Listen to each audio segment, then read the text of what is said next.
read that screen, and that is only a fraction of the information that is provided. But let's focus on some of the areas. We find that there are 4 open ports, or active ports. That also implies that there are services available or executed. And we, of course, when there's registered port numbers, we have a high likelihood of being able to know what those services are. Furthermore, the service information can be gathered to tell us what versions of those services, such as SSH or the Apache web server that is being executed. So if there's vulnerabilities with those particular versions, then that is known to the threat actor. And that just happens to be this device just happens to be a pretty common piece of equipment in a broadcast infrastructure. I'm not picking on a particular manufacturer here. That just happens to be the EAS encoder-decoder that I use in my broadcast plan. Again, there's also some online tools rather than an application that you might install. Shodan has been around for a while and is pretty popular.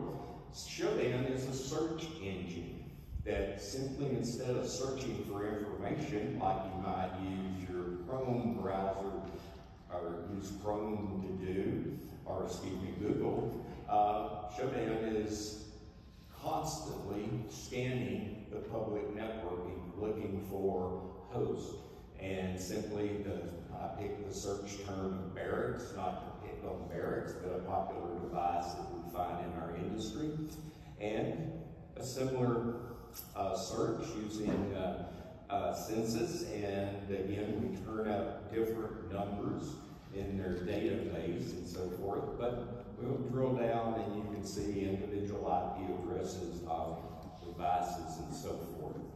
A handy thing to do is do a search on a known IP address within your network infrastructure. This happens to be my desktop PC in my office, and what we'd like to see is the comment, there is no publicly accessible services available in doing such a search.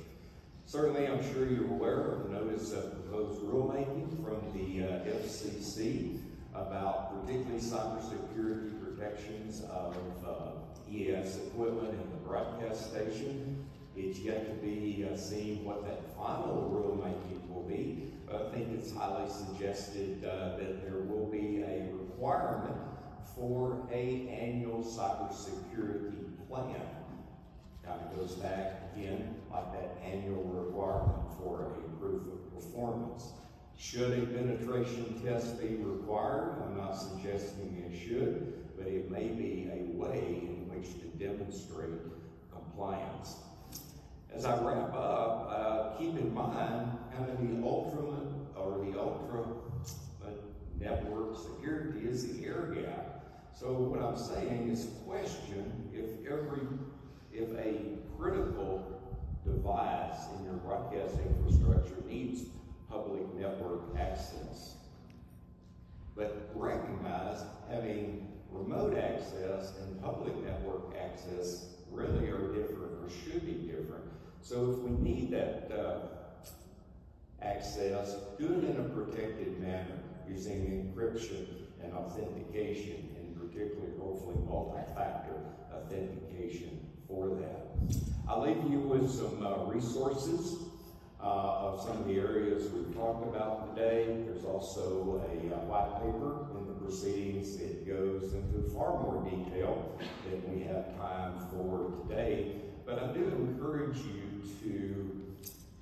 to experiment, explore a little bit using Shodan or Census, just if nothing else to put into perspective the kind of information that can be gleaned about networks from an external source. And with that, I thank you for your time this afternoon.